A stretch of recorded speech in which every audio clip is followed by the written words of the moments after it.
Hello hello hello hello.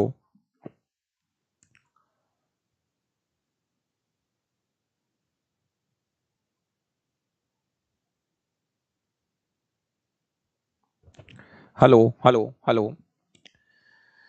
नमस्कार दोस्तों, मैं संजय डाबरा आप सभी विद्यार्थियों का हार्दिक स्वागत करता हूं डाबरा क्लासेज के इस ऑनलाइन प्लेटफॉर्म पर। सभी विद्यार्थियों को नमस्कार, गुड इवनिंग। और जल्दी से भैया कमेंट करके बताओ आवाज वगैरह सब कुछ ठीक है। जितेंद्र सिंह, अर्जुन, रानी गोश्यामी गुड इवनिंग भाई, प्रशांत भाई गुड इवनिंग। सबको मेरा नमस्कार। जितने भी स्टूडेंट्स लाइव क्लास के साथ जुड़ चुके हैं एक बार कमेंट करके बताओ आवाज वगैरह ठीक है। राजवीर, अर्जुन भाई गुड इवनिंग, सबको नमस्कार।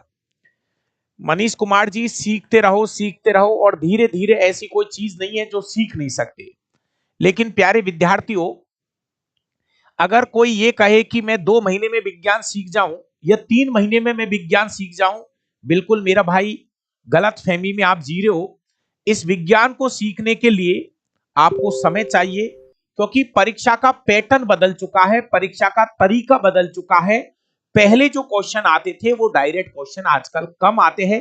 हम आपको हर दिन एक ही सलाह देते हैं, एनसीईआरटी को धीरे धीरे धीरे धीरे कोशिश करो कि पूरी एनसीईआरटी एक बार अच्छे से आप पढ़ लो।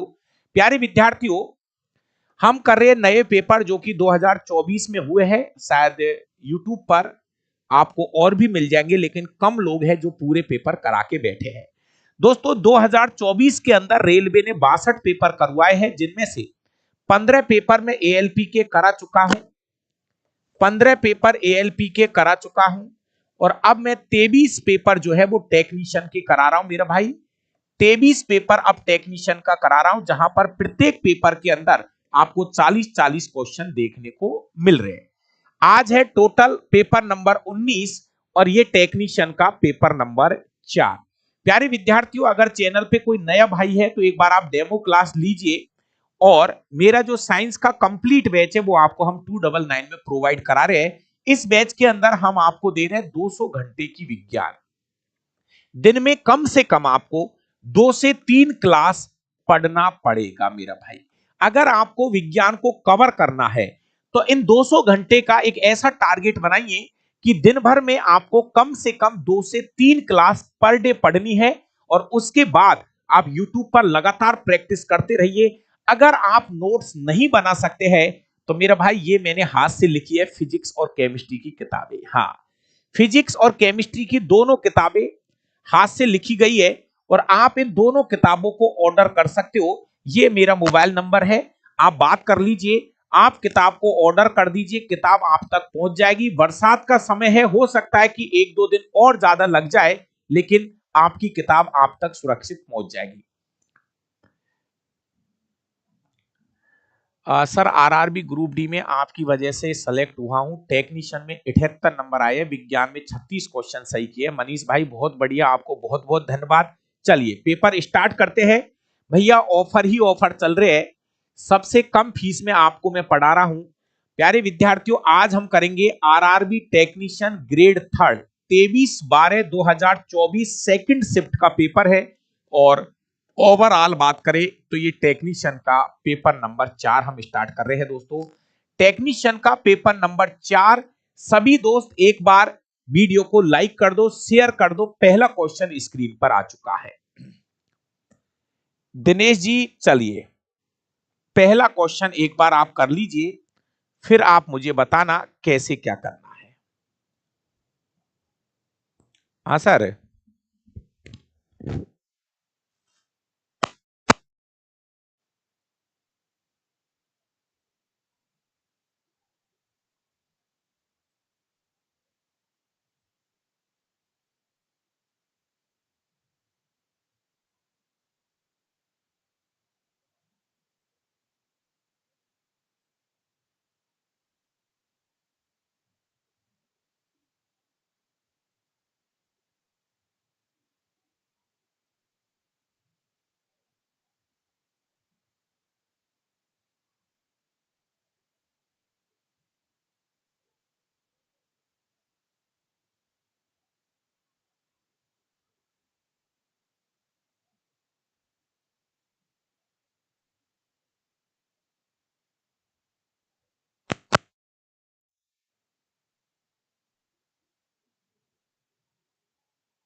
हाँ भाई, एस के रॉय जी, ये पहला क्वेश्चन आपकी स्क्रीन पर है।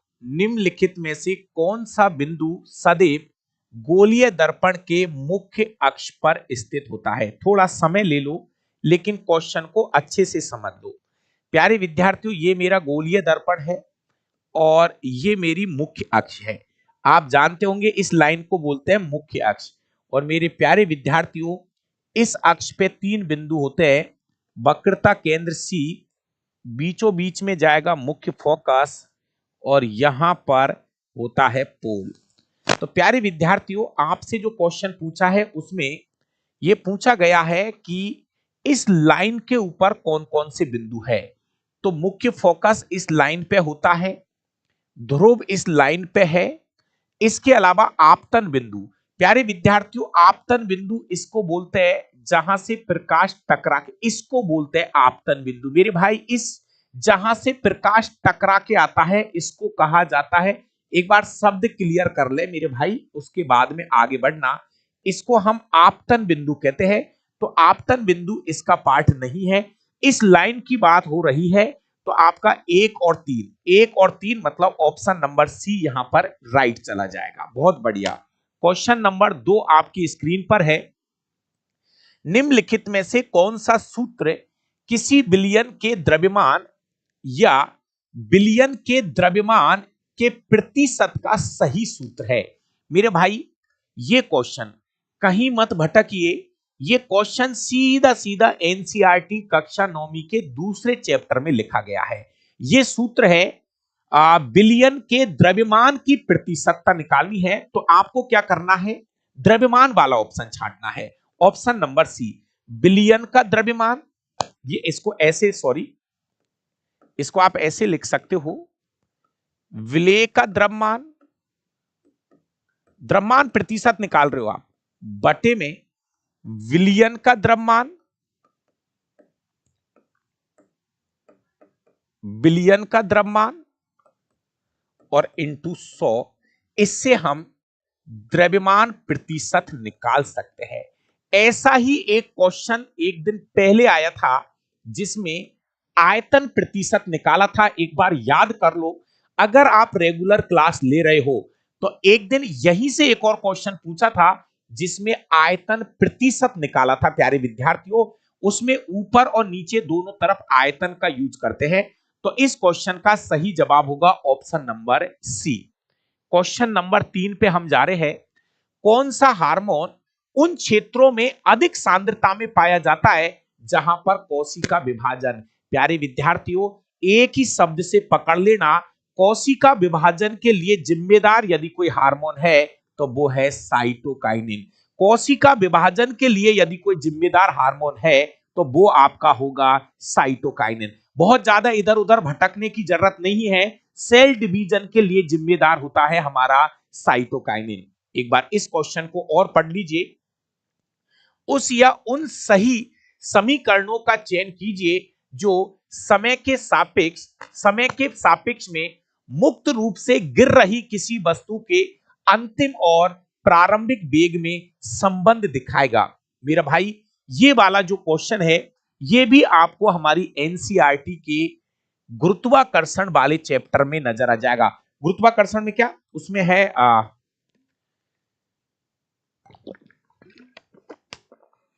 मोशन, गति वाले चैप्टर में दे रखा है।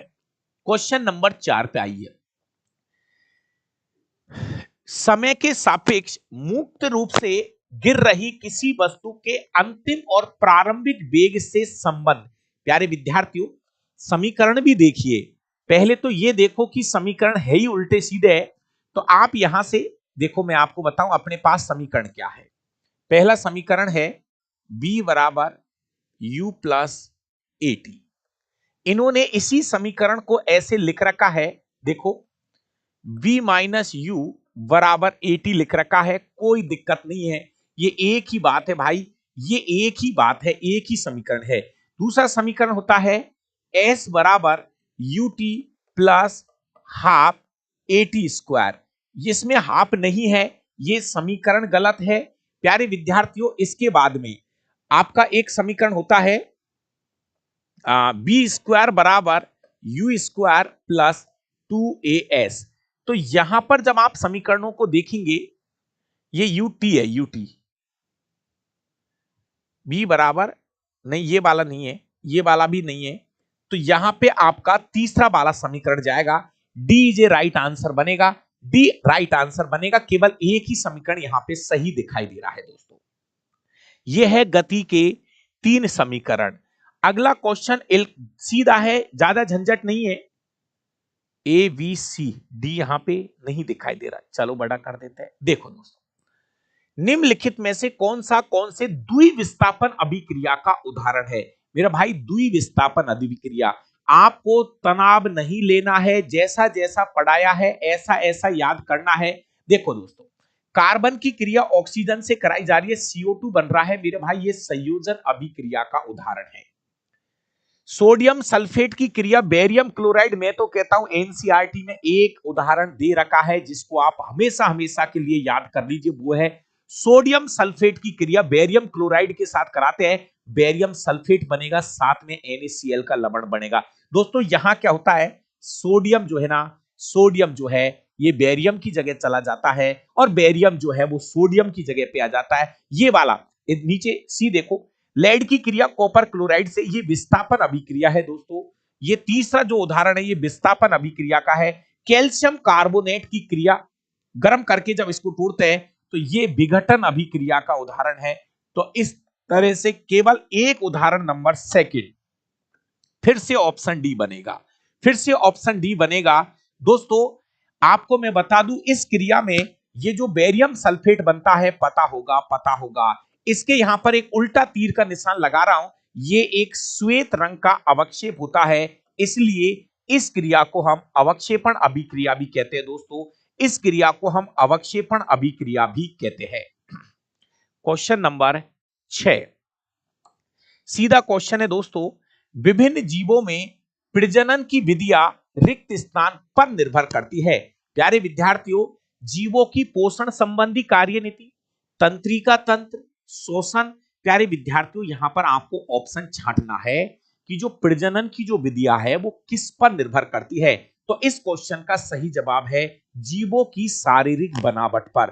प्यारे विद्यार्थियों, जो एक कोष के जीव होते हैं, जो निम्न स्तर के जीव होते हैं, उनमें रिप्रोडक्टिव सिस्टम का जो प्रकार मेनली अलैंगिक जनन होता है, और जो बहुकोष के जीव होते हैं उनमें जैसे पेड़ पौधे और जंतु है, उनमें प्यारे विद्यार्थियों प्रजनन जो है वो अलग। तो यहां पर आप एक बार ऑप्शन को पढ़िए मेरा भाई, सांस लेने से प्रजनन नहीं चलता है, तंत्रिका तंत्र से प्रजनन का कोई लेना देना नहीं है, खाने से प्रजनन पर कोई फर्क नहीं पड़ता है। छठे क्वेश्चन का सही जवाब होगा ऑप्शन नंबर ए। दोस्तों ऐसे समझ लीजिए, एक कोष के जीव है उनमें प्रजनन की अलग विधि है, बहुकोष के जीव है उनमें प्रजनन की अलग विधि है। तो ये क्वेश्चन निर्भर करता है जीवों की शारीरिक बनावट के ऊपर। क्वेश्चन नंबर 7,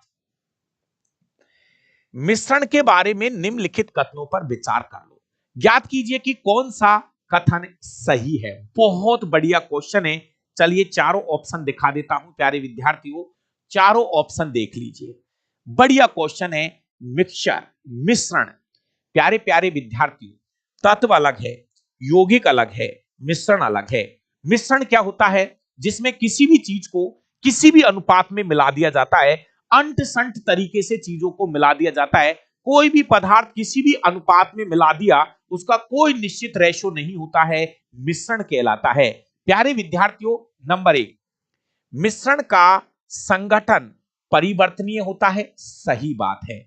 मिश्रण का जो संगठन होता है वो फिक्स नहीं होता है, मिश्रण का संगठन फिक्स नहीं होता है, कथन ए सही है।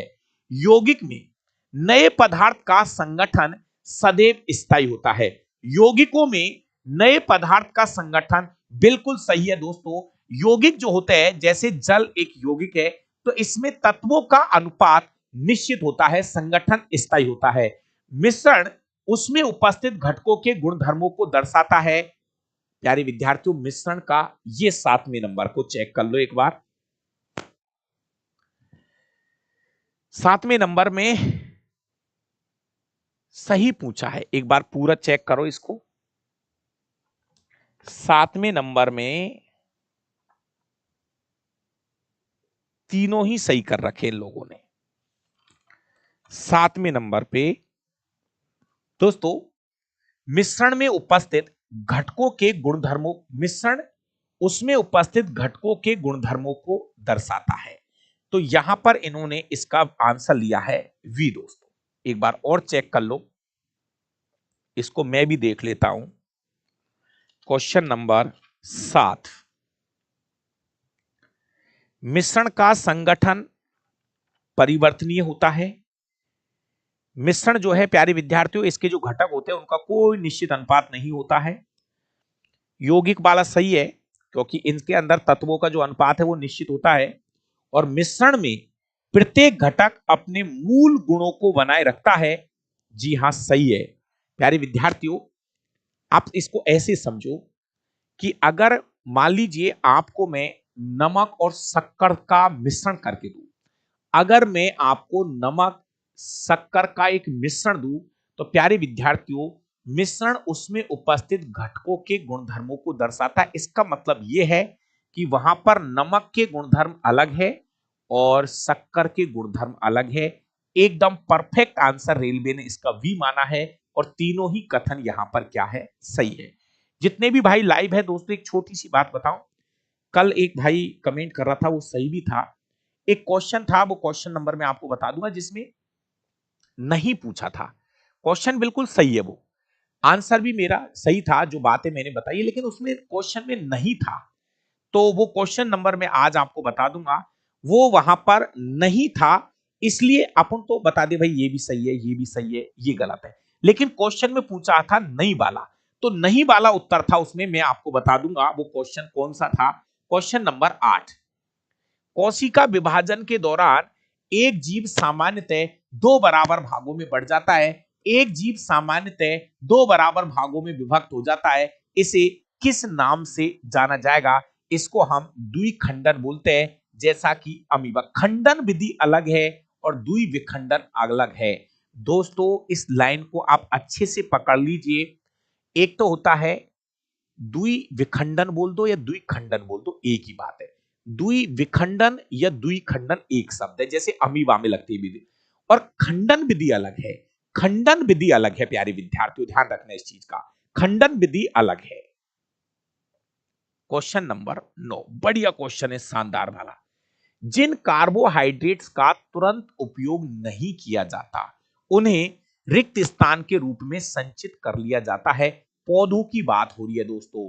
पौधों में जिस कार्बोहाइड्रेट का उपयोग नहीं होता है, तो प्यारे विद्यार्थियों मतलब ऐसे समझो कि पौधों में जिस ग्लूकोज का उपयोग नहीं होता है, तो वहां पर ये ग्लूकोज की इकाइयां आपस में मिलकर स्टार्च के रूप में, स्टार्च के रूप में जब ग्लूकोज की बहुत सारी इकाइयां जमा हो जाती है, तो पेड़ पौधों का संचित भोजन स्टार्च होता है। प्यारे विद्यार्थियों, तो ये जो ग्लूकोज है ये स्टार्च के रूप में प्यारे विद्यार्थियों जमा होता है। ठीक है, बाद में जरूरत पड़ती है तो इस स्टार्च से ग्लूकोज बनता रहता है और पौधों को अपनी ऊर्जा मिलती है। राइट आंसर लगेगा यहां पर स्टार्च। प्यारे विद्यार्थियों, ग्लूकोज का फॉर्मूला C6H12O6 होता है। ग्लाइकोजन पेड़ पौधों नहीं, जंतुओं का संचित भोजन होता है। ये जंतुओं का संचित भोजन होता है, जंतुओं का संचित भोजन होता है ग्लाइकोजन। सेलुलोज एक प्रकार का पॉलीसैकेराइड का उदाहरण होता है, ये पॉलीसैकेराइड होता है। और कोशिका भित्ति जो है वो सेलुलोज की ही बनी होती है, कोशिका भित्ति सेलुलोज की बनी होती है। क्वेश्चन नंबर 10, विद्युत चुंबकीय प्रेरण की खोज किसके द्वारा की गई? प्यारे विद्यार्थियों, विद्युत चुंबकीय प्रेरण आपने देखा होगा, एक कुंडली और चुंबक के बीच जब गति करवाई जाती है, जैसे ये कुंडली है, ये चुंबक है, तो कुंडली को रोको, चुंबक को गति करवाओ। जब कुंडली और चुंबक के बीच गति करवाई जाती है, तो उस चुंबक की वजह से, चुंबक की वजह से कुंडली में धारा उत्पन्न होती है। विद्युत चुंबकीय प्रेरण के जो नियम है वो फेराडे ने दिया था दोस्तों। एकदम सीधा क्वेश्चन है, माइकल फेराडे। क्वेश्चन नंबर 11, चांदी के आभूषण कुछ समय बाद काले पड़ जाते हैं। डायरेक्ट आंसर है भाई साहब। चांदी काली किसकी वजह से पड़ती है? सल्फाइड की वजह से। किसकी वजह से? सल्फाइड मतलब सल्फर की वजह से। प्यारे विद्यार्थियों, चांदी जो है सल्फर से क्रिया करके सिल्वर सल्फाइड बना लेती है और इसी सिल्वर सल्फाइड की वजह से चांदी काली पड़ती है दोस्तों। लोहे पे जंग लगना, लोहे पे जंग लगना, चांदी का काला पड़ना और कॉपर के बर्तनों में हरे रंग की परत का जमा होना, ये तीनों रासायनिक परिवर्तन के उदाहरण है। ये तीनों रासायनिक परिवर्तन के उदाहरण है दोस्तों। क्वेश्चन नंबर 12, यदि 20 मीटर प्रति सेकंड के वेग से यात्रा कर रही एक रेलगाड़ी 4 मीटर प्रति सेकंड का एक समान त्वरण उत्पन्न करती है, भैया ये स्क्वायर है, 4 मीटर प्रति सेकंड स्क्वायर का एक समान त्वरण उत्पन्न होता है, तो 5 सेकंड में इसका वेग कितना होगा। प्यारे विद्यार्थियों क्वेश्चन को समझिए। 20 मीटर प्रति सेकंड के वेग से यात्रा कर रही एक रेलगाड़ी, रेलगाड़ी का वेग दे रखा है 20, इसके अलावा आपका त्वरण दे रखा है 4, एक समान त्वरण से उत्पन्न हो रहा है, तो 5 सेकंड में इसका वेग, अंतिम वेग, प्यारे विद्यार्थियों क्वेश्चन में प्रारंभिक वेग है 20 मीटर प्रति सेकंड, क्वेश्चन में आपका त्वरण जो दे रखा है वो है 4 मीटर प्रति सेकंड स्क्वायर, समय दो दे रखा है वो आपको 5 सेकंड दे रखा है। दोस्तों अंतिम वेग ज्ञात करना है। अंतिम वेग फॉर्मूला यही लगा लो, गति का पहला समीकरण v बराबर u प्लस at से हम कर सकते हैं। v बराबर प्रारंभिक वेग यहां 20 है, त्वरण का मान 4 है, समय का मान 5 है दोस्तों। अगर अंतिम वेग की बात करेंगे 20 प्लस 20, अंतिम वेग होगा 40 मीटर प्रति सेकंड, अंतिम वेग होगा 40, 40 आएगा भाई, 80 क्यों, 20 20 40 ही होगा। कौन सा क्वेश्चन है? क्वेश्चन नंबर 13, 40 है मेरे धुरंधरो, 40 ही है धुरंधरो, 40 ही है इसका जवाब, एक बार चेक कर लीजिए।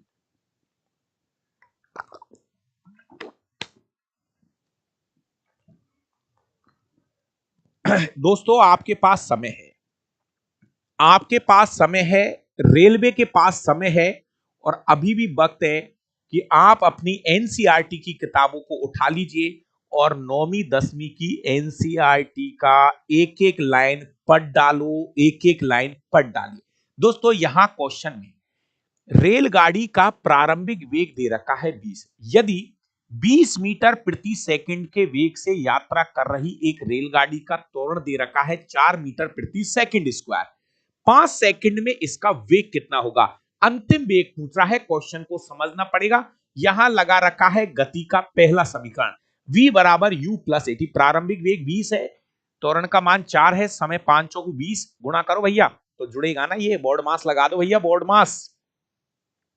चलिए क्वेश्चन नंबर 13, यदि 0.1 किलोग्राम द्रव्यमान वाली कोई वस्तु 2 मीटर प्रति सेकंड एक समान वेग से गति कर रही है, इसकी गतिज ऊर्जा क्या होगी। भैया क्वेश्चन में द्रव्यमान दे रखा है 0.1 किलोग्राम।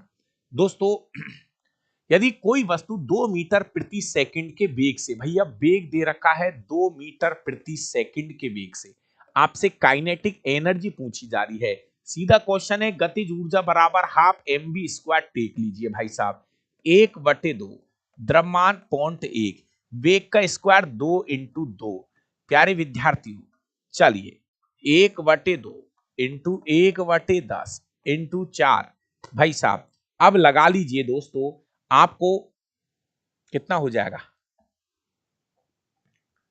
सही है ना मामला। तो 4 में 20 का भाग देना है, पॉइंट लगाओ, point point point point point 2 joule, point 2 joule, जी हाँ पॉइंट 2 जूल, जवाब लगेगा पॉइंट 2 जूल, सही है एकदम परफेक्ट, पॉइंट 2 जूल। गतिज ऊर्जा हाफ mv स्क्वायर, 1/2, द्रव्यमान 1 किलोग्राम, 0.1 किलोग्राम, वेग है 2, स्क्वायर लगाना मत भूल जाना भाई, स्क्वायर लगाना मत भूल जाना, गुणा भाग कर लीजिए, उत्तर बनेगा 0.2 जूल। अगला क्वेश्चन है, गलत युग्म का चयन करो। सीधा क्वेश्चन है, हाय हाय करने की जरूरत नहीं है, गलत कथन छांटना है। कोयला हमारे शरीर में पच जाता है कोयला हमारे शरीर में नहीं पचता है।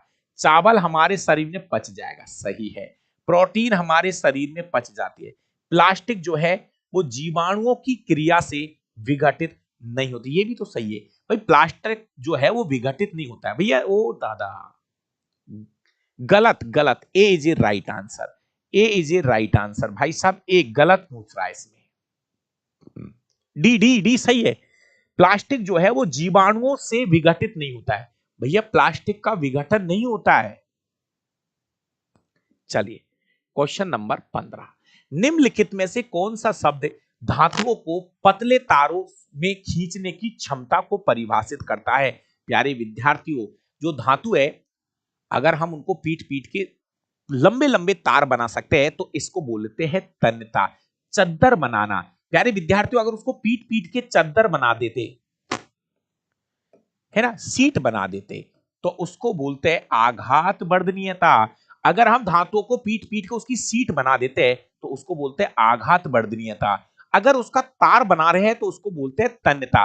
दोस्तों ये भी तो सुना होगा आपने, पक्का एनसीईआरटी में है, 1 ग्राम तार से 2 किलोमीटर लंबा तार खींचा जा सकता है, ऐसा लिखा है एनसीईआरटी में। 1 ग्राम सोने से 2 किलोमीटर लंबा तार खींचा जा सकता है, ऐसा क्वेश्चन एनसीईआरटी में है। रिक्त स्थान, रिक्त स्थान शब्द सघन रूप से भरी हुई वृक्क निश्चंदन इकाई को संदर्भित करता है। थोड़ा सा आराम से समझिए, कभी कभी क्वेश्चन की भाषा नहीं समझ में आती है तो क्वेश्चन गलत हो जाता है। रोहन भाई गुड इवनिंग, राजवीर भाई, विक्रम विक्रम राजवीर, सबको नमस्कार। जितेंद्र सैनी जी, उर्दीप प्रदीप, दिनेश बहुत बढ़िया भैया, सबको नमस्कार। एंगल से देख रहा है दिनेश जी, बहुत बढ़िया। दोस्तों प्रैक्टिस करते रहो, कोई ना कोई चीज सीखते जाओगे मेरा भाई। इधर आप विज्ञान पढ़ो, एक तरफ विज्ञान पढ़ते रहो, एक तरफ प्रैक्टिस, बस मैं तो कह रहा हूं अगर आप पहले से ही जुड़े हुए हैं तो 1 घंटा विज्ञान पढ़ते रहो, इधर प्रैक्टिस करते रहो। 1 घंटे विज्ञान, एक तरफ प्रैक्टिस, बहुत है। अगर नया स्टूडेंट है तो पहला काम है पहले विज्ञान पढ़ो, प्रैक्टिस के आग लगी अभी। अगर कोई भी स्टूडेंट नया है तो मैं आपको एक ही चीज कह रहा हूं, पहला काम है मेरा भाई साइंस पढ़ो, उसके बाद प्रैक्टिस बाद का काम है। पहले आप एक बार, मैं जो 200 घंटे की क्लास है आपको बता रहा हूं, पहले एक बार ये 200 घंटे की क्लास आप पढ़ लो, उसके बाद में आप साइंस पढ़ना, मतलब प्रैक्टिस बाद का काम है। नया विद्यार्थी पहले विज्ञान पढ़ेगा, उसके बाद में यूट्यूब पे आना है। मेरा भाई अपना समय खराब मत करे, मैं तो ये कह रहा हूं, बाकी तेरी मर्जी है। मैं आपको, अगर नया स्टूडेंट्स हैं तो पहले विज्ञान पढ़िए, उसके बाद में यूट्यूब पे जाओ, मत तो मत जाइए यूट्यूब पर, किसी के पास मत जाओ आप, ठीक है। और ये रही मेरी दोनों किताबें, बिल्कुल कॉल करिए और ऑर्डर कर दीजिए, है ना। तैयार है हमारा हरकेश भाई, तैयार है, आपको पैकिंग करके घर पहुंचा देगा किताब। दोनों किताबें मार्केट में आ चुकी है, फोन करिए, ऑर्डर करिए और किताब आपके घर पहुंचेगी, है ना। दोनों किताबें हाथ से लिखी गई है मेरे भाई, हाथ से लिखी है, बिल्कुल कोई प्रिंटर नहीं, कुछ नहीं, हाथ से लिखी है पूरा। एनसीईआरटी में कह रहा हूं कुछ भी लिखना नहीं है आपको, 100 में से 99% बातें मैंने लिख दी है। प्यारे विद्यार्थियों, क्वेश्चन है रिक्त स्थान शब्द सघन रूप से भरी हुई वृक्क निस्पंदन इकाई को संदर्भित करता है। केशिका, तंत्रिका कोशिका, विरकाणु और गुच्छ। Question number 16। हाँ भाई,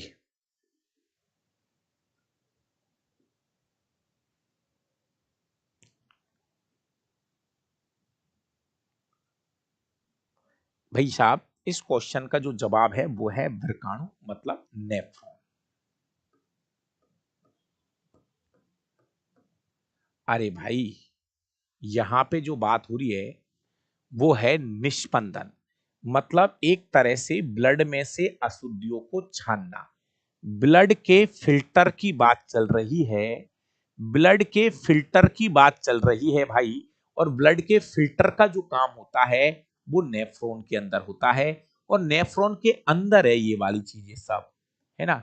ये वाली चीजें जो है, जैसे इसको हम वोमेन संपुट बोलते हैं, इसको हम ग्लोमेरुलस बोलते हैं, ये समीपस्थ कुंडलित नलिका, हेनले का लूप, ये सब किसके पार्ट है, नेफ्रॉन के पार्ट है। इस क्वेश्चन का जवाब लगेगा यहां पर नेफ्रॉन। हाँ, एक और सीधा क्वेश्चन है, इसको तो सबको सही करना है। देखिए, 3 प्रतिरोध है, 3, 4 और 6 ओम के, को संयोजन में किस प्रकार जोड़े कि उत्तर 13 ओम आ जाए। अरे करना ही क्या है, तू चाहता क्या है, 3, 4, 6 इनको आपस में जोड़ेंगे तो 13 ओम ही तो उत्तर आएगा। श्रेणी क्रम में जोड़ दो, इधर उधर भगने की कहां जरूरत है, सभी को श्रेणी क्रम में जोड़ दीजिए, इधर उधर कहीं नहीं भटकना। दोस्तों 3 ओम, 4 ओम, 6 ओम को जोड़ते हैं तो इसका तुल्य प्रतिरोध 13 ओम आएगा, तो आपको इसको श्रेणी क्रम में जोड़ देना है। अगला बढ़िया क्वेश्चन है, आराम से ठंडे दिमाग से। C2H2, C2H4, C2H6 हाइड्रोकार्बन किस समूह से संबंधित है। प्यारे विद्यार्थियों, C2H2, C2H4, C2H6, दोस्तों यह है हमारा एथेन। C2H6 यह है एथीन, एथीन, और यह है एथाइन। ये एल्केन समूह है, ये एल्कीन और ये एल्काइन समूह का सदस्य है। दोस्तों एल्केन में पीछे एन आता है, एन, यहां इन, और यहां आइन आता है, यहां आइन आता है। दोस्तों इनका फॉर्मूला CnH2n-2 रहता है, इसका फॉर्मूला CnH2n डबल जाता है, और इसका फॉर्मूला CnH2n+2 जाता है। अब आप देख लीजिए, पहला पहला जो है वो एथाइन है, एल्काइन मतलब एल्काइन ग्रुप है, एथाइन मतलब एल्काइन, एल्काइन ग्रुप है पहला, एल्काइन है, एल्काइन, सी ऑप्शन सही जाएगा। दूसरा एल्कीन, और तीसरा एल्केन समूह के सदस्य। ग्रुप का नाम पूछा है दोस्तों, ग्रुप का नाम पूछा है, ये इधर से देखो, ये एल्केन समूह का सदस्य है, ये एल्कीन और ये एल्काइन समूह का सदस्य है। क्वेश्चन नंबर 19, गर्मी के मौसम में सूती वस्त्रों को प्राथमिकता दी जाती है, उसका एक रीजन है शरीर को ठंडा बनाए रखने का।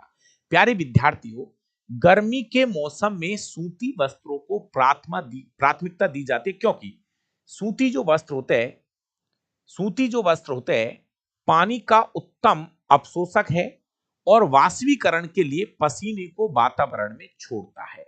एक बार आप पढ़ लीजिए क्वेश्चन नंबर 19। क्वेश्चन नंबर 19 का सही जवाब है ए। प्यारे विद्यार्थियों, ये जो सूती वस्त्र होते हैं ये पानी का उत्तम अवशोषक है और वाष्पीकरण के लिए पसीने को वातावरण में छोड़ता है, ए सही जाएगा।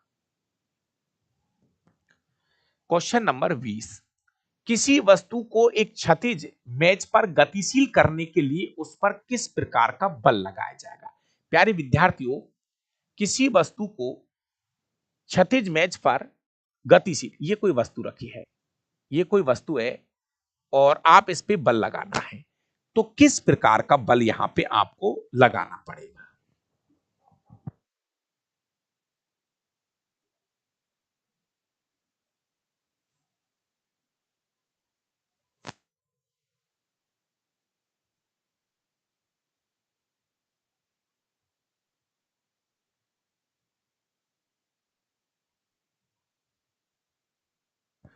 हाँ भाई, देखिए दोस्तों, अगर आप इस पे संतुलित बल लगाओगे, संतुलित बल लगाओगे मतलब 2 न्यूटन इधर 2 न्यूटन इधर, तो ये वस्तु हिलेगी नहीं।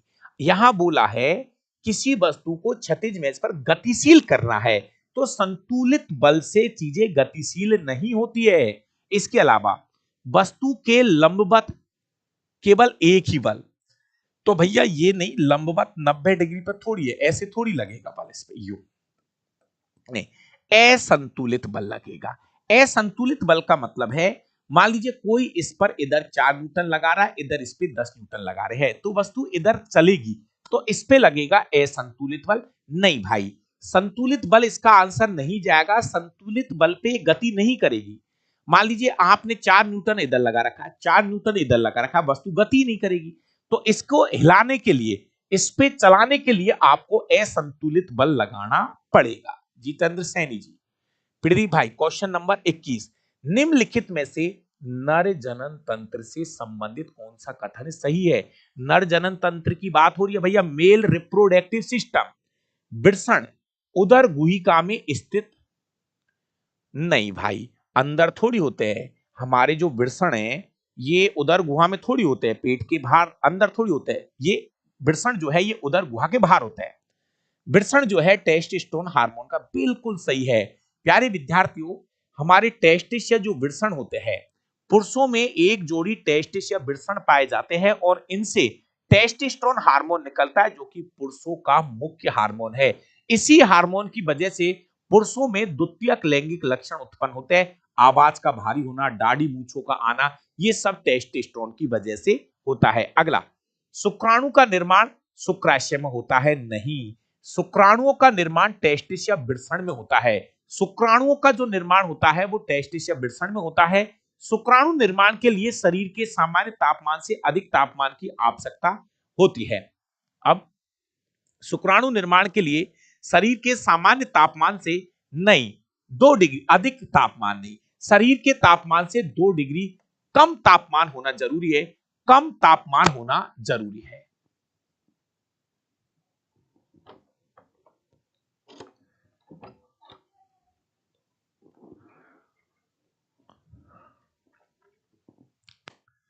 चौदह का आंसर चेक करवा देंगे, 14 का आंसर चेक करवा देंगे।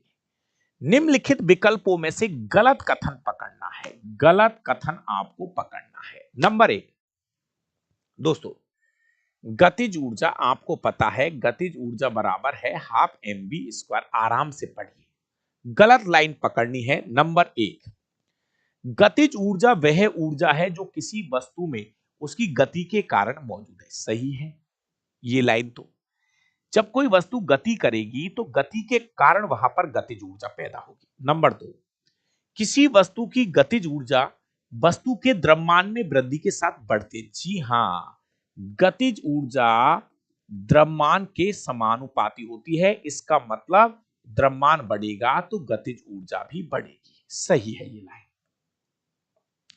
किसी वस्तु की गतिज ऊर्जा वस्तु के वेग में वृद्धि के साथ बढ़ती है, ये भी सही है। प्यारे विद्यार्थियों, गतिज ऊर्जा वेग के वर्ग के समानुपाती होती है। सीधी सी बात है, वेग बढ़ाओगे गतिज ऊर्जा भी बढ़ेगी। चौथा कथन, गतिज ऊर्जा वह ऊर्जा है जो वस्तु की स्थिति में, भैया ये गलत है। तो आपसे गलती तो पूछ रहा है, तो इसका यही क्या बनेगा, आंसर बन जाएगा डी। इसका आंसर बन जाएगा स्थिति में तो परिवर्तन से स्थितिज ऊर्जा आती है। ऑप्शन नंबर डी राइट रहेगा। यहां पे आपसे गलत पूछ रहा है तो 22वें नंबर का जवाब लगेगा आपका डी। अगला क्वेश्चन नंबर 23, ठोस और गैस के कणों के बीच प्राथमिक अंतर क्या है? ठोस और गैस, द्रव नहीं। नंबर 1, ठोस कणों में गैस कणों की तुलना में अधिक ऊर्जा होती है। नंबर 2, ठोस कण गैस कणों की तुलना में अधिक निकटता से संकुलित होते हैं। ठोस कण गैस कणों की तुलना में विभिन्न तत्वों से बने होते हैं। ठोस कण गैस कणों की तुलना में अधिक मुक्त रूप से गति करते हैं। ये गलत है दोस्तों। प्यारे विद्यार्थियों, आप आराम से एक बार पढ़िए। ठोस कणों में गैस कणों की तुलना में अधिक ऊर्जा होती है। प्यारे विद्यार्थियों, अगर अधिक ऊर्जा होती तो ये कण तेजी से गति करते। अगर ठोस कणों में ज्यादा ऊर्जा होती तो तेजी से गति करते। इनमें अधिक ऊर्जा नहीं है, अधिक ऊर्जा गैसों के पास है जो तेजी से गति करते हैं। प्यारे विद्यार्थियों, इस क्वेश्चन का सही जवाब लगेगा ऑप्शन नंबर बी। ठोस कण गैस कणों की तुलना में थोड़े पास पास होते हैं। दोस्तों, अगर ये कोई ठोस पदार्थ है, यहाँ पे जो कण होते हैं ये पास पास होते हैं, कण जो है पास पास होते हैं। और जो गैस है ये है सॉलिड, ये है गैस। गैस के जो कण होते हैं वो थोड़े से दूर दूर होते हैं। ऑप्शन वी राइट जाएगा।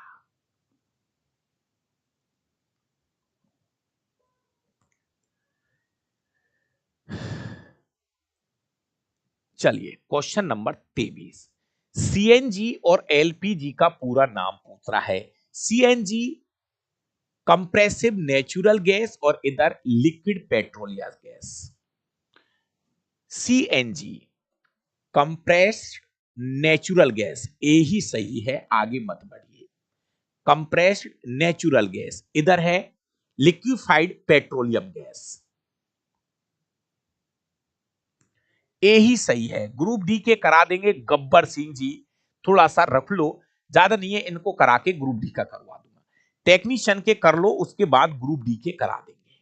अगला क्वेश्चन है, परिवहन के से संबंधित निम्नलिखित में से कौन सा कथन सही है। यहां धमनी और सिराओं की बात हो रही है दोस्तों, धमनी और सिराओं की बात हो रही है। किस तरह से हमारे शरीर के अंदर धमनी और सिराओं में ब्लड का परिवहन होता है, आराम से पढ़िए। धमनियां वे वाहिकाएं होती है जो रक्त को हृदय से शरीर के विभिन्न अंगों तक ले जाती है, बिल्कुल सही है प्यारे विद्यार्थियों। अपना हृदय होता है 4 कोष्ठीय, यहां से मेन धमनी निकलती है महाधमनी, ये छोटी छोटी धमनियां है, तो हृदय से ब्लड को अंगों तक पहुंचाने का काम धमनियों का है। धमनियों की दीवारों पतली और लोचदार होती है।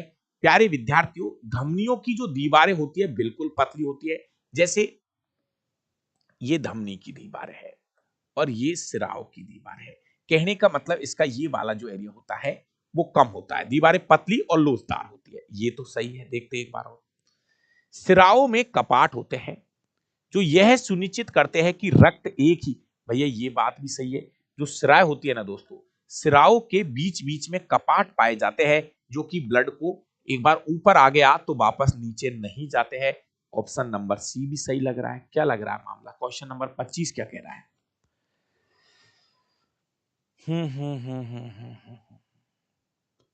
एक बार इसको देख लेते हैं। 26 में 25 में नंबर का क्वेश्चन,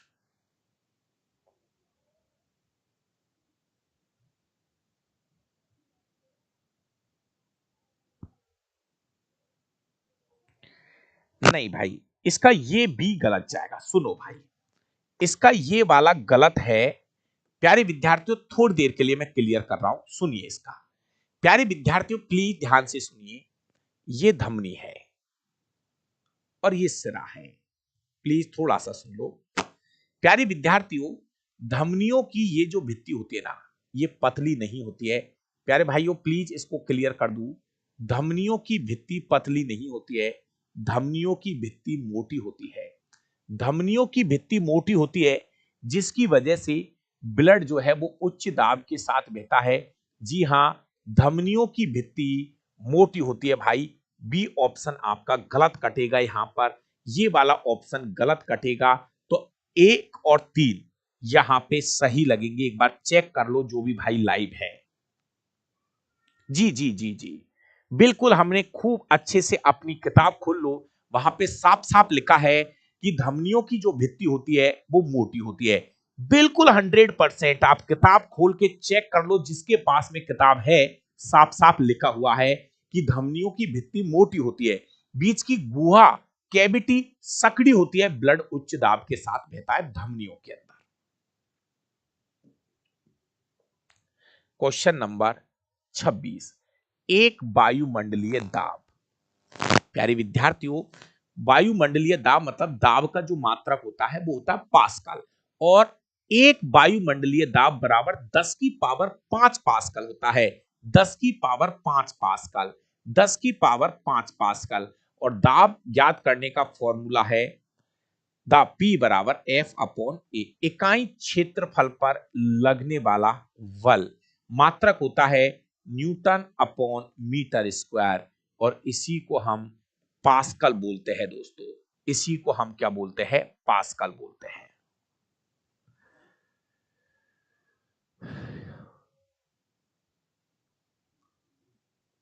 चलिए क्वेश्चन नंबर 26, मानव शरीर का कौन सा अंग स्तृत सल्की एपिथीलियम से बना होता है? मानव शरीर का कौन सा अंग स्तृत सल्की एपिथीलियम से बना होता है? क्वेश्चन नंबर 27, करो भाई इसको।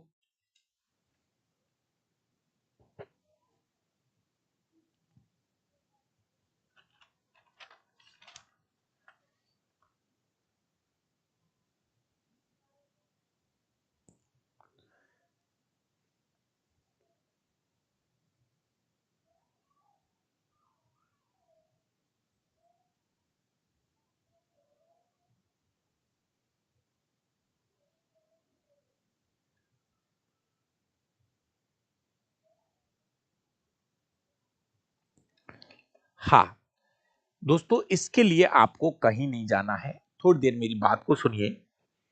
अगर हम ऊतकों की बात करें तो मेरे प्यारे प्यारे विद्यार्थियों, हमारे शरीर में 4 प्रकार के ऊतक हैं। नंबर 1 एपिथीलियमी ऊतक, नंबर 2 संयोजी ऊतक। सर 16 का आंसर ग्लोमेरुलस होगा।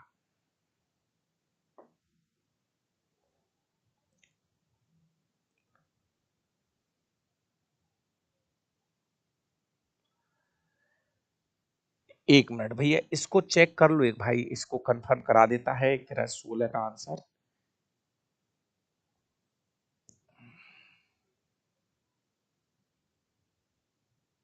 करा देता हूं मेरे भाई, इसको चेक आपको।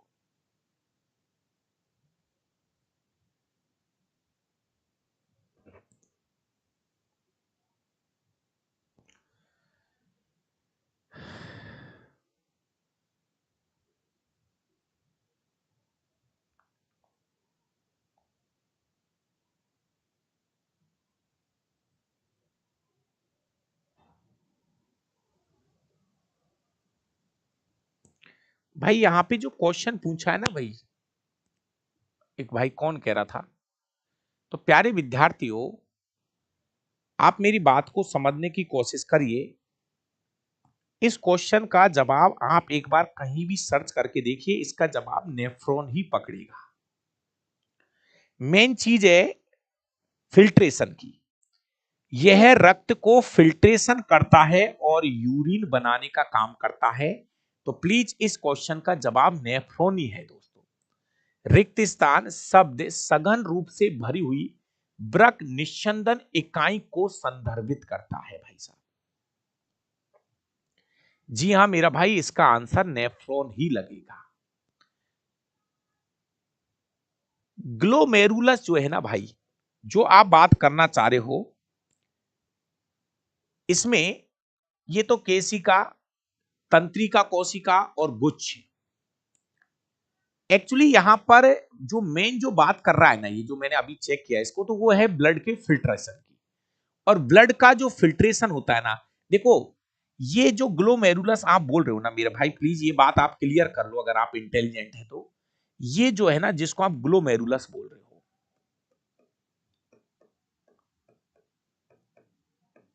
ये ब्लड फिल्ट्रेशन में जो मेन काम करेगा वो ग्लोमेरुलस नहीं करेगा, वो करेगा बोमेन संपुट, है ना। तो इसलिए इसका जवाब ये इधर उधर की बातें नहीं देके पूरा नेफ्रॉन इसका आंसर इन लोगों ने पकड़ा है। मेन है ब्लड के फिल्ट्रेशन की। एक बार स्क्रीनशॉट लेके जहां मन करे एक बार गूगल सूगल पे डाल के देख ले, इसका आंसर जो है वो नेफ्रॉन ही पकड़ा जाएगा। मैंने तो दोनों जगह इसको चेक कर लिया, एक बार आप भी इसको चेक कर लीजिए।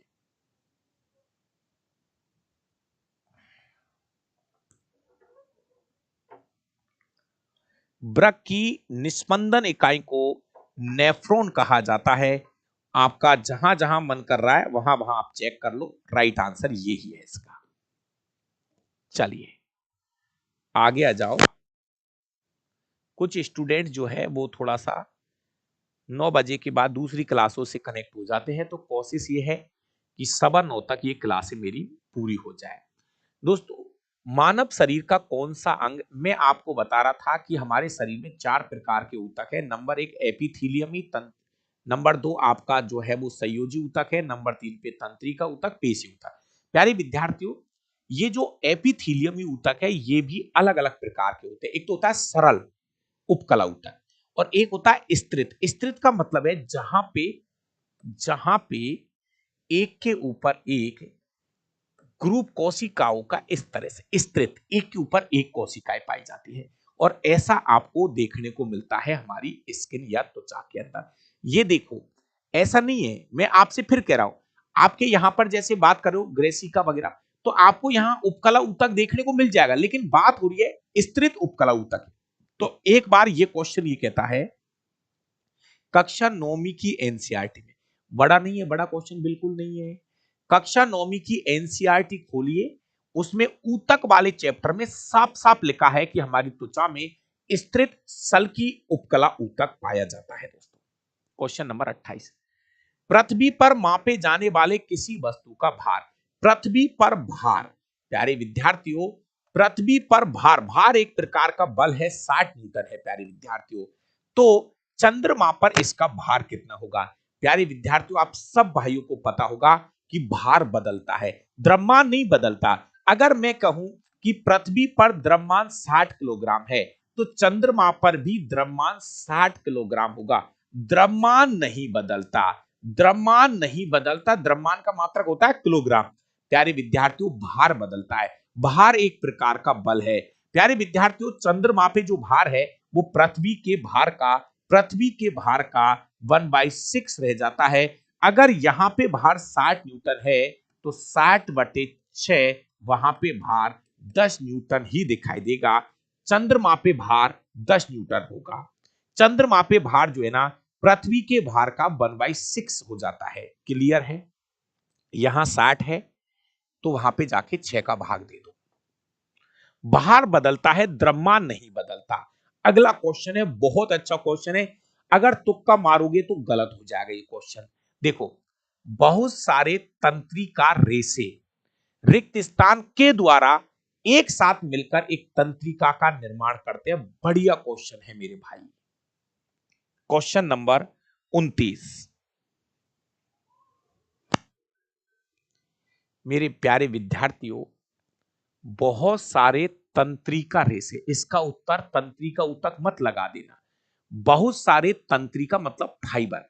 मैं आपको बता रहा हूं, हम जब संयोजी ऊतक पढ़ते हैं, सुनो मेरी बात को थोड़ा सा समझ लीजिए दोस्तों, जब हम संयोजी ऊतक पढ़ते हैं तो संयोजी ऊतक के अंदर ब्लड भी संयोजी ऊतक है, लसिका भी संयोजी ऊतक है, अस्थि और उपास्थि भी संयोजी ऊतक है। लेकिन प्यारे विद्यार्थियों, वहां पर आपको देखने को मिलता है नंबर 1 एडिपोज। एडिपोज भी एक प्रकार का संयोजी ऊतक है। एरिओलर ये भी संयोजी ऊतक है। प्यारे विद्यार्थियों, लिगामेंट संयोजी ऊतक है। इसके अलावा प्यारे विद्यार्थियों, टेंडन या कंडारा, ये जो पीछे मैंने 4 बोले हैं, एरिओलर, एडिपोज, लिगामेंट और प्यारे विद्यार्थियों टेंडन या कंडारा, ये फाइबर टिश्यू होते हैं। प्यारे विद्यार्थियों, ये संयोजी ऊतक होते हैं जो एक साथ मिलकर एक तंत्रिका का निर्माण करते हैं। सी राइट आंसर जाएगा, इसको अच्छे से पढ़ना, बढ़िया क्वेश्चन है। बोर का मॉडल के अनुसार द्वितीय ऊर्जा स्तर में इलेक्ट्रॉनों की अधिक संख्या। प्यारे विद्यार्थियों, नील्स बोहर के अनुसार आपको पता है कि पहली कक्षा में हम 2 इलेक्ट्रॉन भर सकते हैं, दूसरी कक्षा में 8 भर सकते हैं, के एल एम तीसरी कक्षा में 18, के एल एम एन चौथी कक्षा में 32, के एल एम एन ओ 5वीं कक्षा में 50 इलेक्ट्रॉन भर सकते हैं। और एक फॉर्मूला और लगा रखा है 2n² के सूत्र का भी आप यूज कर सकते हैं। तो यहाँ पे दूसरी कक्षा की बात हो रही है, दूसरी कक्षा में अधिकतम कितने इलेक्ट्रॉन भरे जा सकते हैं? 8 इलेक्ट्रॉन भरे जा सकते हैं। 31 बढ़िया क्वेश्चन है। पराग को पुंकेसर से बढ़ती काग्र तक स्थानांतरित करने की आवश्यकता होती है। यदि पराग का यह स्थानांतरण एक ही पुष्प पर होता है, प्यारे विद्यार्थियों, यदि ये जो स्थानांतरण है वो एक ही पुष्प पर होता है तो इस घटना को स्वपरागण कहते हैं। ऐसे समझो देसी भाषा में, पराग कणों का अपने ही पुष्प की बढ़ती काग्र पे गिरना स्वपरागण कहलाता है। प्यारे विद्यार्थियों, पराग कणों का अपने ही पुष्प की बढ़ती काग्र पे गिरना स्वपरागण कहलाता है। और यदि ये दूसरे पुष्प पर जाके गिरेंगे तो उसको हम परपरागण के नाम से पुकारते हैं। निम्नलिखित में से कौन सी अभिक्रिया वियोजन अभिक्रिया का एक उदाहरण है। कितने स्टूडेंट 6 बजे वाली क्लास लाइव ले रहे हैं? कमेंट करके बताना कितने स्टूडेंट 6 बजे वाली क्लास एप्लीकेशन पर लाइव ले रहे हैं।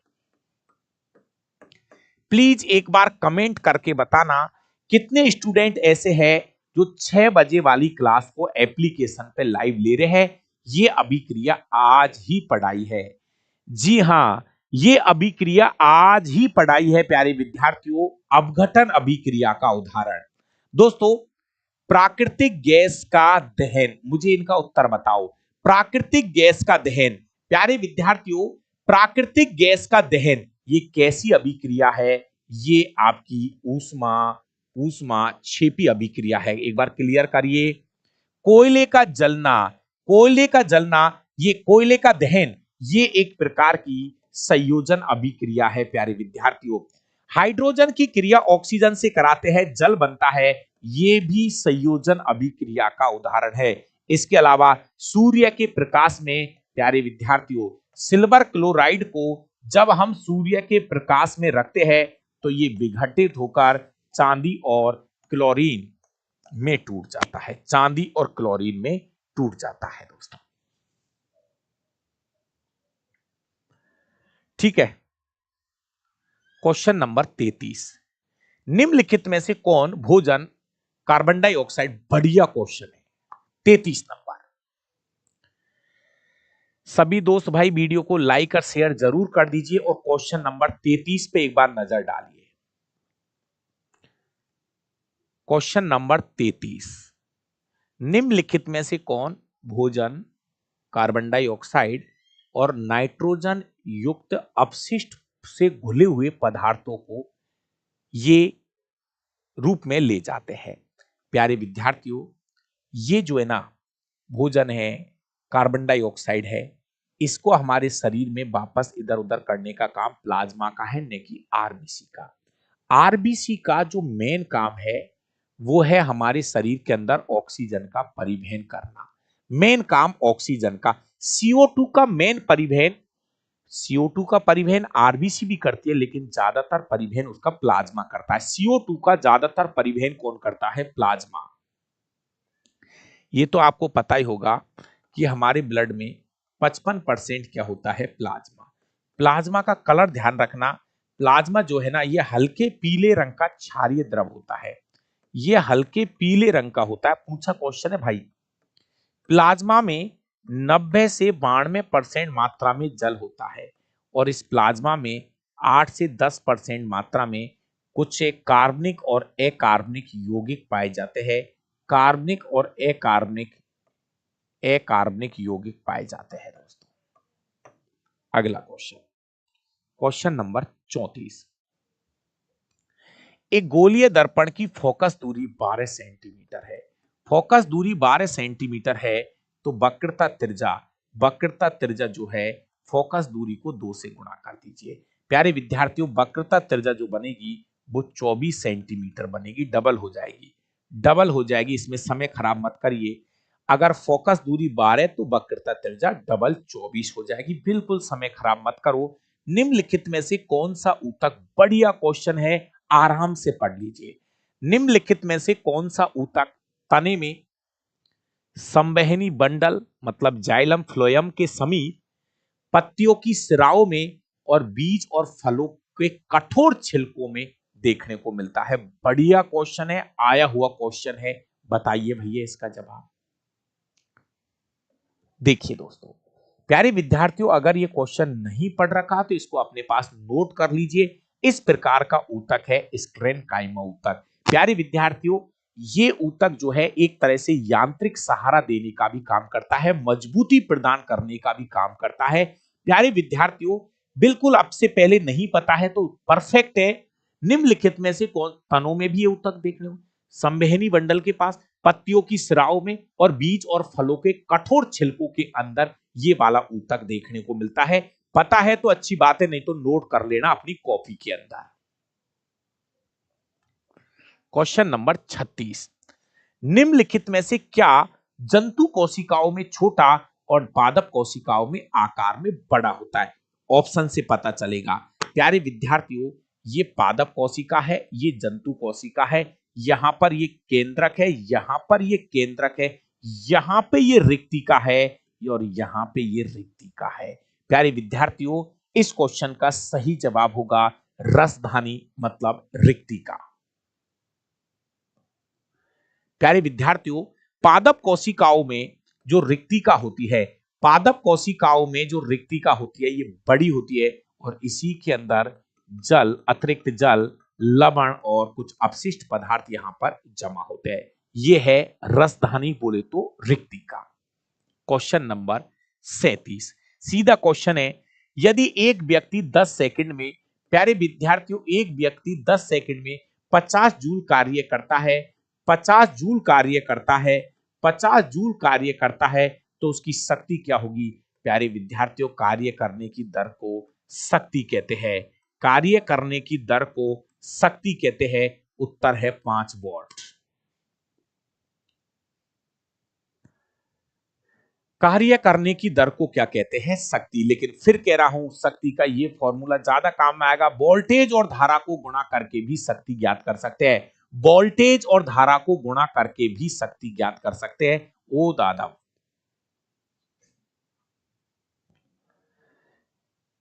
चलिए क्वेश्चन नंबर 38 पे चलिए। सभी 7 वर्षों वाले प्रकाश में से कौन सा 7 वर्णों, ये वर्ण वर्ण 7 वर्णों वाले प्रकाश में से कौन सा वर्ण प्रिज्म पर पड़ने के बाद सबसे अधिक मुड़ता है? सीधे सीधे क्वेश्चन है भाई, ये पेपर सीधा है, जिसके भी आए होगा जो भी है। प्यारे विद्यार्थियों ये श्वेत प्रकाश है और जब हम इसको प्रिज्म पर डालते हैं तो 7 रंगों में बढ़ जाता है। वॉयलेट सबसे नीचे है, रेड सबसे ऊपर है। सबसे ज्यादा विचलन कोण का मान बैंगनी का होता है, सबसे ज्यादा विचलन कोण का मान बैंगनी का होता है, क्योंकि इसकी तरंग धैर्य सबसे कम होती है, क्योंकि इसकी तरंग धैर्य सबसे कम होती है। लाल रंग का विचलन कोण सबसे कम, बैंगनी रंग का विचलन कोण का मान सबसे ज्यादा होता है। 39 दोस्तों, विराम अवस्था से प्रारंभ करके राजू अपनी साइकिल से 1 मिनट में 24 मीटर प्रति सेकंड का वेग प्राप्त कर लेता है। साइकिल का त्वरण ज्ञात करना है। प्यारे विद्यार्थियों क्वेश्चन में प्रारंभिक वेग 0 है, अंतिम वेग 24 की स्पीड पकड़नी है, समय जो है वो 60 सेकंड है, 1 मिनट का मतलब 60 सेकंड है। दोस्तों ये कह रहा है कि त्वरण ज्ञात करो। ऐसे में आप ये भी यूज कर लीजिए, त्वरण ए बराबर अंतिम वेग माइनस प्रारंभिक वेग बटे समय। अंतिम वेग 24 है, प्रारंभिक वेग 0 है, समय है 60, 24 बटे 60, 24 बटे 60 क्या होगा उत्तर? 0.4 मीटर प्रति सेकंड स्क्वायर, 0.4 मीटर प्रति सेकंड स्क्वायर।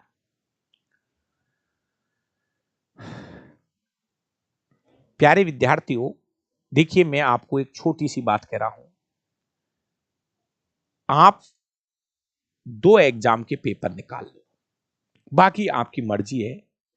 मैं तो ये कह रहा हूं यदि आप रेलवे की तैयारी कर रहे हो तो साइंस के लिए मैं आपको केवल छोटी छोटी सी सलाह दे रहा हूं।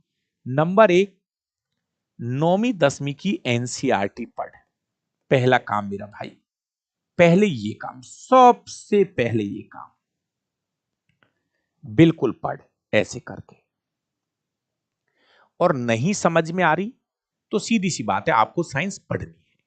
पहला काम ये है, अगर आपने 9वीं 10वीं की एनसीईआरटी पढ़ रखी है तो दूसरा काम आपके लिए, प्यारे विद्यार्थियों आपके पास 2022 ग्रुप डी के पेपर और 2024 के नए पेपर आप निकाल। पहला काम मेरा भाई। दूसरा काम आपको यह करना है, अगर आपने एनसीईआरटी पढ़ रखी है और पढ़ते समय आप प्लीज हमेशा 9वीं 10वीं की एनसीईआरटी की किताब अपने पास रखो, अपने पास रखो, हमेशा अपने पास रखो। और मैं अपने टेलीग्राम चैनल पर भी बीच बीच में बहुत सारी चीजें फोटो डालता रहता हूं, जहां से भी मैं कह रहा हूं आपको पकड़ में नहीं आएंगे। आप बहुत सी बार पढ़ते हो लेकिन बहुत जल्दी से चीजें पकड़ में नहीं। कुछ भाई तो पढ़ते नहीं है, वो ऐसे ऊपर ऊपर से पढ़ते, उनको समझ में नहीं आती है। भैया नहीं समझ में आती है ना तो किताब पढ़े, मेरी बारी पढ़ ले। बहुत सी देखो ये रियलिटी है, हर विद्यार्थी, आप में से भी हर विद्यार्थी एनसीईआरटी की किताब नहीं पढ़ सकता। वो उनसे पूछो क्यों नहीं पढ़ सकता, क्योंकि उनको समझ में नहीं आती। इतना मैं कह रहा हूं, अगर आपको समझ में नहीं आ रही है एनसीईआरटी की किताबें, वो तेरी मर्जी है, तो मैं आपसे कह रहा हूं आप ये 2 किताब पढ़ लो। केवल मैं मेरी सलाह है, अगर आपको एनसीईआरटी की किताब नहीं समझ में आ रही है तो मेरे कहने से ये किताब पढ़ ले। ये एकदम मेरी भाषा में लिखी गई किताबें हैं, पूरा एनसीईआरटी 100%। ये दोनों किताबें आप ऑर्डर कर दो, डिलीवरी चार्ज फ्री है। ये मेरे नंबर है, आप इन पे कॉल करके आप अपनी किताब जो है वो ऑर्डर कर लीजिए, आप तक ये किताब पहुंच जाएगी। मैं ये कह रहा हूं कि ये किताब पढ़ो, आपको आपकी भाषा समझ में आएगी। मैंने मेरी भाषा में इसमें बातें लिखी, जैसे कोई परिभाषा है, संयोजन अभिक्रिया है, तो मैंने मेरी भाषा में लिख दिया कि दो या दो से अधिक संयोजन का मतलब क्या है? जुड़ना। जब 2 या 2 से अधिक अभिकारक अभिकारकों को आपस में मिलाते हैं तो उत्पाद के रूप में एकल उत्पाद का निर्माण। तो कोशिश करिए कि जो भाषा समझ में आए उस किताब को पढ़ लो, बाकी आपकी मर्जी है। लाइव बैच इधर हम आपको मात्र 299 रुपए में प्रोवाइड करा रहे हैं। एक लास्ट क्वेश्चन है आपके लिए, लास्ट क्वेश्चन। प्यारे विद्यार्थियों, निम्नलिखित में से कौन सा द्रवों का एक गुण है? लिक्विड, द्रव का एक गुण है। दोस्तों, द्रव कठोर होते हैं? नहीं नहीं, द्रव कठोर नहीं होते हैं। ठोसों की अपेक्षा द्रवों में विसरण की दर अधिक होती है। बात बढ़िया लग रही है। द्रवों का कोई निश्चित आयतन नहीं होता है। प्यारे विद्यार्थियों, द्रवों का निश्चित आयतन नहीं होता है, क्या ये बात सही पकड़ में आ रही है? द्रवों का आकार निश्चित होता है, ये बात पकड़ में आ रही है? अरे भाई, द्रवों का गुण है, लास्ट ऑप्शन है, पकड़िए जल्दी से।